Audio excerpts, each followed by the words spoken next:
बिस्मिल्लाहिर्रहमानिर्रहीम अस्सलाम वालेकुम। आज आपके लिए लेके आए विंटर वेज स्पेशल रेसिपी। तो देखते हैं क्या बनाते हैं। इसके लिए सबसे पहले मटर को छील लेंगे और गाजर को पील ऑफ करेंगे और गुलाई में इनको काट लेंगे। इसी तरह से आलू को भी पील ऑफ करेंगे और इसको भी काट लेंगे। अब मसाले में हम लेंगे लहसुन, अदरक, हरी मिर्चें और टमाटर और इनका अच्छी तरह से पेस्ट बना लेंगे। अब पेस्ट बनाने के बाद एक पॉट में हम चॉप अनियन डालेंगे, घी डालेंगे और इसको अच्छी तरह से सोते कर लेंगे। सोते करने के बाद इसमें हम सारे मसालों का पेस्ट डालेंगे और इनको भून लेंगे। अब हम सूखे मसाले इसमें डालते हैं, नमक, लाल मिर्च, हल्दी, सूखा धनिया और ज़ीरा। इसको डालकर अच्छी तरह से भूनेंगे।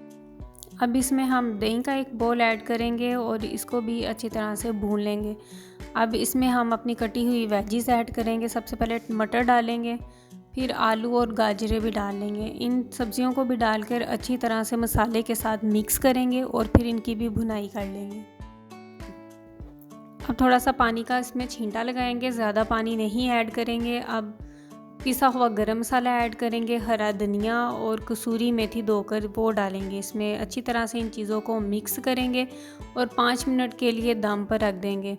5 मिनट बाद दम खोलेंगे। अल्हम्दुलिल्लाह हमारी वेजिस जो हैं वो गल चुकी हैं और हमारा वेज कॉकटेल बनकर तैयार है। अल्हम्दुलिल्लाह अपने मेहमानों को भी खिलाइएगा, खुद भी खाइएगा। मुझे दुआओं में याद रखिएगा। अल्लाह हाफिज़।